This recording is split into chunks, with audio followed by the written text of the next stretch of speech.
태초에 하나님이 천지를 창조하시니라. 오늘 우리에게 주신 하나님의 말씀은 욥기 1장 20절부터 22절까지의 말씀입니다. 구약 성경 762면에 있습니다. 욥기서 1장 20절부터 22절까지의 말씀입니다. 계시의 말씀을 봉독할 때에 하나님의 음성을 들으시기를 바랍니다. 욥이 일어나 겉옷을 찢고 머리털을 밀고 땅에 엎드려 예배하며 이르되 내가 모태에서 알몸으로 나와 싸운즉 또한 알몸이 그리로 돌아갈지올지라.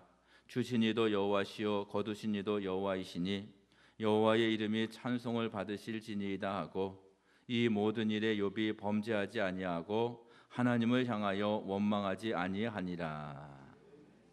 아멘.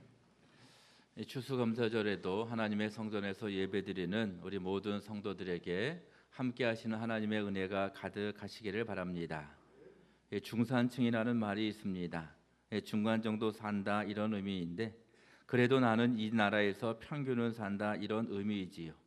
우리나라 직장인들을 대상으로 어느 정도 되어야 중산층이라고 생각하십니까? 설문조사를 했더니 이제 그 설문조사에서 나온 중산층의 기준입니다.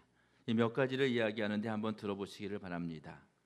빚 없이 30평 아파트를 가지고 있고 현금은 1억 정도 있고 2000cc 이상의 중형차를 가지고 있으며 해외여행을 1년에 한 번 정도 다닌다 이런 것이고 또 부부가 합산해서 월 500만 원 이상의 월급을 받으면 수입이 있으면 중산층이다 이렇게 말했다고 합니다. 이 프랑스 사람들이 생각하는 중산층의 기준은 이런 것입니다. 외국어를 하나 정도는 할 수 있고 직접 즐기는 스포츠가 있어야 하고 다룰 줄 아는 악기가 있어야 하며 공분에 의원이 참여하고 약자를 도우며 봉사활동을 꾸준히 하며 이런 내용들이고요. 이 특이하게 프랑스에서는 이런 내용이 있습니다. 남들과 다른 맛을 내는 요리를 만들 수 있어야 한다 이렇게 이야기합니다. 이 영국에서는 이 옥스퍼드 대학에서 제시한 중산층의 기준이 있는데 페어플레이를 하고 자신의 주장과 신념을 가지고 있으며 독선적으로 하지 않고 약자를 두둔하고 강자에 대응하며 불의, 불평, 불법에 의연히 대처할 것이다 이렇게 중산층의 기준을 이야기했다고 합니다. 이 선진국의 중산층의 기준과 우리나라의 중산층의 기준이 많이 다릅니다. 이 선진국은 복지가 잘 되어 있어서 그런 것 같은데 사람답게 사는 사람이 중산층이다 이렇게 이야기하고 우리나라의 기준은 돈, 물질이 중산층의 가장 중심의 기준이 된다 이런 이야기입니다. 우리나라가 잘 사는 나라냐 못 사는 나라냐라고 질문하면 이 두 가지의 답변이 있을 수 있겠지요. 이미 선진국에 진입했다라고 말하는 사람도 있고 아직은 그래도 중진국 수준이다. 아직은 더 잘 살아야 한다 이렇게 말하는 사람들도 있는데 분명한 것은 과거보다 훨씬 지금 잘 살고 있다는 것이지요. 여러분 초등학생을 앞에 두고 40년 전, 50년 전에 우리나라 이야기, 여러분들이 초등학교 다닐 때의 이야기를 하면 진짜로 그랬어요 라고 이렇게 이야기하는 사람, 어린이들, 질문하는 어린이들이 많을 것입니다. 30년, 40년 전에 비하면 우리나라가 엄청나게 잘 살고 있다는 것이지요. 전 세계 인구가 70억 명쯤 된다 이렇게 이야기하는데 어느 기관에서 조사해 보았습니다. 전 세계 70억 명 중에 1%의 부자 안에 들면 어느 정도 재산이 있으면 그 1% 안에 들 수 있을까라고 연구해서 조사해 보았더니 여러분 세계는 미국처럼 잘 사는 나라도 있지만 인도처럼 못 사는 나라도 많이 있는데 전 세계 1% 안에 드는 부자는 약 9억 원 정도 있으면 1% 안에 든다 이렇게 이야기하고요. 10% 안에 드는 부자가 누구냐 그러면 1억 900만 원이 있으면 10%다 이렇게 이야기합니다. 여러분 그러면 절반 정도, 전 세계에서 50% 중간 정도 산다고 하면 얼마의 돈이 있으면 될 것 같습니까? 이게 못 사는 나라들을 생각하면 되는데 470만 원이 있으면 전 세계 중간 정도의 사람이다 이렇게 이야기를 합니다. 우리나라는 전 세계에서 잘 사는 나라입니다. 많은 것을 가지고 있는 나라라는 것이지요. 중요한 것은 인생에 얼마를 가지고 있느냐가 행복의 기준은 아니라는 것이지요. 가지고 있는 자들이 행복하다고 말하지 않습니다. 가지고 있는 사람은 편리할 수는 있어도 꼭 행복한 것은 아닙니다. 여러분, 이런 말이 있지 않습니까? 좋은 침대는 살 수 있어도 평안한 잠을 살 수 없다. 좋은 집은 돈으로 사도 가정의 평안은 돈으로 살 수 없다, 이렇게 이야기하는데, 잘 사는 사람도 불행할 수 있고 가난한 사람도 불행할 수도 있고 행복할 수도 있다는 것이지요. 인생에는 여러 가지 일들이 있습니다. 부자이든 가난한 사람이든 좋은 일도 있고 어려운 일도 있고 행복한 순간도 있고 어려운 순간들도 있습니다. 오늘 추수감사절 예배로 드리는데 여러분 1년을 한번 생각해 보십시오. 인생은 행복한 일들도 있었을 것이고 또 어려운 일들도 지난 한 해 가운데 있었을 것입니다.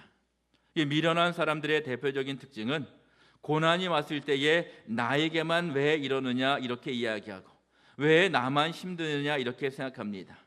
저 사람들은 저렇게 부유하고 평안하게 잘 사는데 나만 왜 그렇습니까? 이렇게 이야기하고 생각한다는 것이지요. 이 성도들이 평생 기억해야 할 것은 모든 사람들의 인생에는 어려움이 있다는 것이지요. 부유한 사람들도 어려움이 있을 수 있고 연약한 사람들도 어려움이 있을 수 있고 중요한 것은 어려움 중에서도 하나님의 은총을 구하며 살아가는 것이고 어렵고 좋은 일들, 어려울 때도 좋을 때에도 하나님의 은총을 소망하면서 나에게 향하신 하나님의 뜻을 구하며 살아가는 것이 지혜로운 성도들의 모습인 줄로 믿습니다.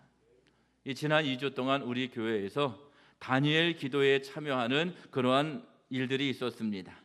많은 성도들이 함께 참여하면서 찬양도 드리고 기도도 드리고 말씀도 들었습니다. 그 중에서 수산나 게스케 선교사님의 간증이 있습니다. 이분은 독일 선교사로 터키에 파송되었는데 이 터키는 이슬람 국가입니다. 성경 배포 사역을 하고 있었는데 3개월 전부터 그 지역의 청년들이 함께 참여합니다. 처음에는 좋은 의도로 그 사역에 참여했다 생각했는데 여러분 이슬람은 거짓말을 해도 된다라고 하는 교리가 있습니다. 마음적으로만 알라신을 믿습니다 하면 이제 누구에게도 거짓말을 하고 나는 알라를 안 믿는다 이렇게 해도 되는데 어쨌든 그 청년들이 거짓으로 선교사님에게 나와 도와주었는데 3개월이 지난 어느 날 2007년 어느 날 과격 무슬림이었던 청년들이 선교사님과 사역자를 살해합니다. 몇 시간 동안 고문하고 100차례 이상 칼로 찔러서 무참하게 살해했습니다. 이 선교사님의 사모님이 수산나 게스케 선교사입니다. 수산나 선교사님이 터키 방송에 출연해서 이렇게 말했습니다. 그들을 용서합니다. 남편을 죽이고 사역자를 죽인 그들을 예수님의 이름으로 용서합니다. 자기들이 하는 일이 무엇인지 모르고 있기에 그들을 용서합니다. 이 수산나 선교사님이 남편 선교사님이 순교한 그곳에서 지금까지 사역하고 계시고 남편의 얼굴이나 사역자의 모습들이 생각나서 독일로 가고 싶은 마음이 클 것 같음에도 불구하고 그곳에서 지금도 성경을 배포하면서 예수님의 사랑을 전하며 사역자의 길을 가고 있다는 것이지요. 이 수산나 선교사님의 간증의 가장 핵심은 이것입니다. 왜 나에게 이런 일이 일어났습니까? 이런 질문이 아니라 무엇을 위하여 이런 일이 일어난 것입니까? 라고 하는 질문을 하면서 사역을 하고 있다는 것이지요. 여러분 다시 한번 들어보시기 바랍니다. 왜 나에게 이런 일이 일어났습니까? 라는 질문이 아니라 무엇을 위해서 이런 일이 일어난 것입니까? 라고 하는 질문입니다. 왜 나에게만 이런 고통을 주셨습니까? 내가 선교사입니다. 하나님의 나라를 위해 헌신하는 선교사인데 왜 나에게 이런 고통을 주셨습니까? 이런 질문이 아니라 그러면 어떻게 해야 합니까? 이 일을 통해서 내가 어떤 모습으로 살아가야 합니까? 이런 질문을 했다는 것이지요. 이 사건을 통해서 하나님께서 주시는 뜻, 하나님의 뜻이 무엇입니까? 라고 하는 질문을 했는데 수산나 선교사가 깨달은 하나님의 뜻은 하늘의 미랄이 되는 것입니다. 남편 선교사의 순교가 하늘의 미랄이 되고 자신은 그 열매를 감당하도록 그 열매를 거두도록 또 이제 계속해서 선교의 사명을 감당하시는 것이다 라고 하는 그러한 깨달음을 얻게 되었다는 것이지요. 그래서 지금도 남편이 순교한 그 현장에서 선교의 사명을 감당하고 있다는 간증입니다. 어려운 지역이고 힘든 지역이지만 터키에서 성경을 나누어 주며 그리스도의 십자가의 사랑을 전하고 있다는 간증이었습니다. 오늘은 추수감사절입니다. 하나님의 은혜에 감사하며 예배를 드리는 날입니다. 이 추수감사절 예배를 드릴 때에 감사의 조건들을 기억합니다. 지난 한 해를 지켜주신 하나님께 감사와 찬송을 드립니다. 이런 마음으로 예배를 드리고요. 또 잠시 후에 봉헌을 할 때에 감사의 조건들을 기록해서 하나님께 드리면서 지난 한 해를 지켜주시고 보호해 주시고 은혜를 베풀어 주시니 감사합니다. 이렇게 하나님 앞에 나아가는 날입니다. 그런데 가만히 생각해 보면 지난 1년 동안 힘들었던 일들도 많았습니다. 눈물을 흘리고 가슴을 치며 아팠던 일들도 있었습니다. 어떤 분들은 좋았던 일보다 힘들었던 일이 더 많았을 수도 있었을 것입니다. 일반적으로 사람들에게는 기쁜 일보다 힘든 일들이 더 많다 이렇게 이야기하는데 이 심리학자들이 연구해 보면 인생의 시간들 중에 고통의 시간이 더 많다라고 이야기를 합니다. 그런데 우리가 오늘 이 시간에 하나님께 감사의 예배를 드리는 이유는 분명합니다. 하나님은 살아계시기 때문이고요. 하나님께서 우리를 인도해 주시기 때문이고요. 여기까지 도우신 하나님의 은총이 있고 우리의 삶을 천국 가는 그날까지 지켜주시는 여호와 이레의 축복이 우리에게 있기 때문에 그렇습니다. 좋은 일이 있어서 감사의 예배를 드리는 것을 뛰어넘어서 하나님의 위대하심과 인도하심의 은총을 누리고 있기에 감사의 예배를 드리고 있다는 것이지요. 오늘 본문의 말씀은 너무나도 유명한 말씀입니다. 동방의 의인이요 부자였던 욥에 관한 말씀인데 욥은 많은 것을 가지고 있다가 하루아침에 다 잃었습니다. 이 사단이 하나님의 허락을 받고 욥을 시험합니다. 물질을 빼앗아가고 건강을 빼앗아가고 자녀를 빼앗아갑니다. 이때의 욥의 고백이 오늘 본문의 고백인데 이렇습니다. 내가 모태에서 알몸으로 나왔는데 알몸이 하나님 나라로 돌아갑니다.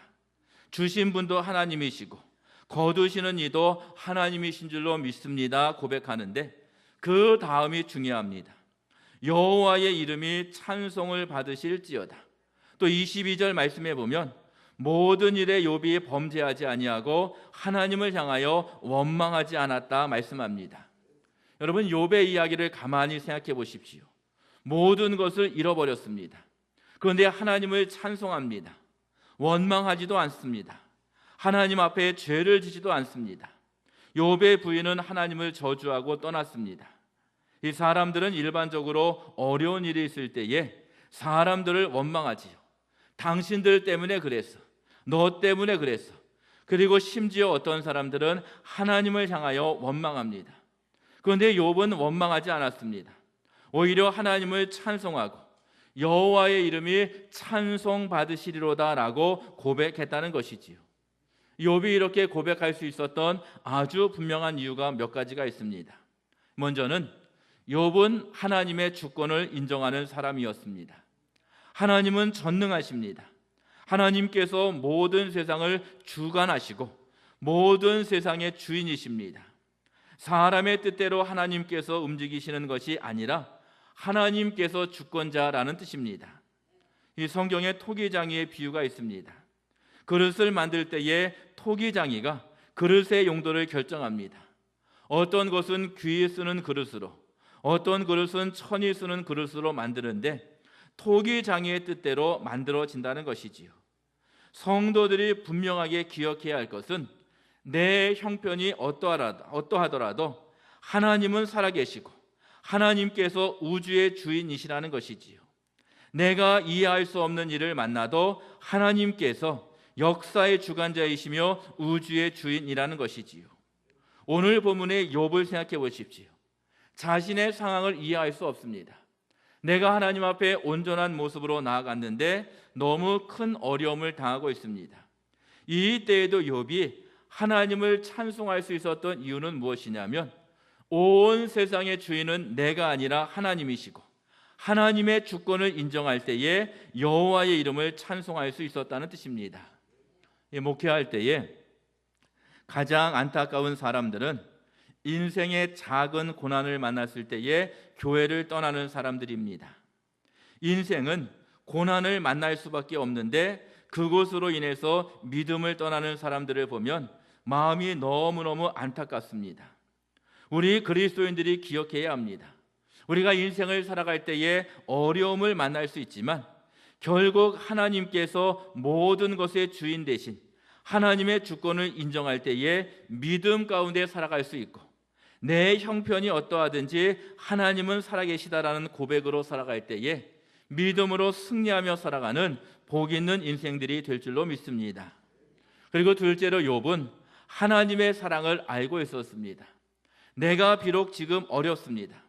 그렇지만 하나님께서 나를 사랑하신다는 진리를 믿고 있었습니다. 우리가 늘 기억해야 할 것은 우리가 좋은 일, 행복한 일이 있을 때에도 하나님께서 우리를 사랑하시고, 우리가 어렵고 힘들 때에도 하나님께서 우리를 사랑하십니다. 이사야 43장 4절이지요. 내가 너를 보배롭고 존귀하게 여기노라. 하나님께서 우리를 보배로운 존재로 존귀하게 여기신다라고 성경은 분명하게 말씀합니다. 하나님께서 성도들을 사랑하실 때에 독생자를 보내주실 정도로 사랑하십니다. 예수님께서 우리를 사랑하실 때에 십자가에서 죽으실 정도로 우리를 사랑하십니다. 이 성도들의 마음에 평생 기억해야 합니다. 내가 어려우면 하나님의 사랑이 작아진 것이고, 내가 좋을 때에 하나님의 사랑이 더 커진다, 이렇게 생각해서는 안 됩니다. 오히려 고난 중에 역사하시는 하나님의 은총이 더 큽니다. C.S. 루이스가 이렇게 고백하지 않습니까? 고난 중에는 하나님께서 메가폰으로 말씀하신다. 이제 보통 때에는 보통의 목소리로 말씀하시지만 고난 중에 있는 성도들에게는 마이크에 대고 아주 큰 목소리로 말씀하신다, 이런 뜻입니다. 욥은 이 진리를 알고 있었습니다. 내가 어려워도 하나님은 나를 사랑하신다. 여러분, 이런 믿음이 있었기 때문에 내가 알몸으로 왔사오니 알몸으로 돌아가겠습니다. 여러분, 100만 원을 잃어버렸다 그러면 얼마나 속이 상하겠습니까? 1000만 원을 잃어버렸다면 얼마나 마음이 아프겠습니까? 그런데 욥은 100만 원, 1000만 원이 아니라 10억, 100억, 1000억 되는 그 많은 재산을 잃어버렸는데 내가 알몸으로 왔기에 알몸으로 돌아갑니다. 주신 자도 하나님이시고 취하신 이도 하나님이신 줄로 믿습니다. 이런 고백이 있었는데 하나님의 사랑을 믿고 있었기 때문에 이런 고백이 있었다는 것이지요. 이런 마음이 있었기에 원망이 아니라 여호와의 이름을 찬송합니다. 하나님의 이름이 찬송받으셔야 합니다, 고백했다는 것이지요. 이 무슬림이 가득한 터키에서 남편이 순교한 그 지역에서 사역하시는 수사나 선교사님과 하나님께서 함께 하시고 하나님께서 은혜를 베풀어 주십니다. 로마의 차디찬 감옥에서 고난 중에 있었던 바울을 하나님께서 사랑하시고 축복하십니다. 사울 왕에게 쫓겨다녔지만 하나님만을 바라보았던 다윗을 하나님께서 사랑하십니다. 이 진리를 기억했기에 욥이 하나님 앞에 찬송의 열매를 드리며 나아간 것입니다. 그리고 셋째로 욥은 하나님의 인도하심을 소망했습니다. 여호와 이레의 은총을 믿었다는 것이지요. 결국 하나님께서 나를 인도해 주실 것이라는 믿음이 있었다는 뜻입니다. 내가 비록 지금은 이렇게 어렵고 힘들지만 하나님의 인도하심을 믿습니다. 이 고백이 욥의 고백이고 내가 결국 천국에서 영생의 기쁨을 누리게 된다는 믿음이 욥에게 있었다는 것이지요. 여러분, 내가 알몸으로 왔다가 알몸으로 갑니다, 이렇게 고백하는 그 내면에는 하나님 나라에 대한 소망이 가득 차 있었기 때문입니다. 하나님 나라에 간다는 확신이 있었기 때문에 이런 고백이 있었다는 것이지요.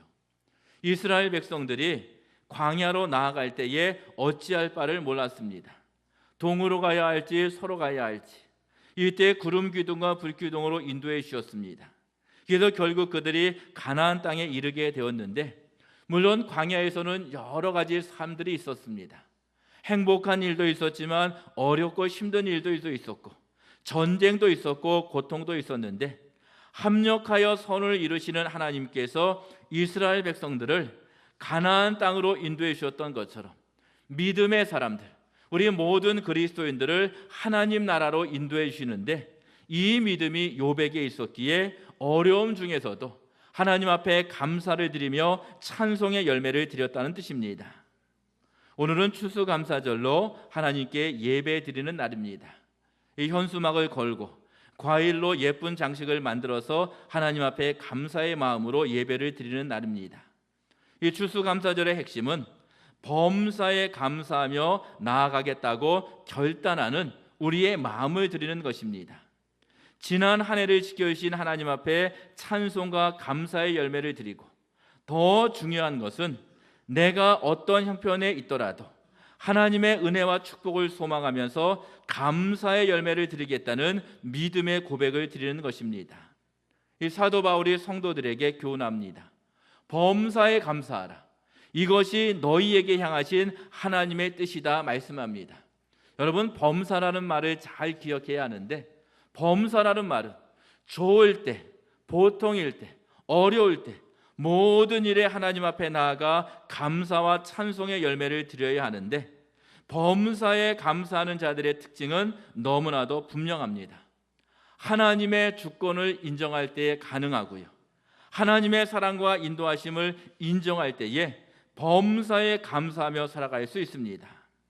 사랑하는 성도 여러분, 참된 믿음은 범사에 감사하며 살아가는 것입니다. 감사하는 마음으로 하나님께 무엇을 드릴까? 어찌하면 하나님 앞에 더 많은 것을 드릴까?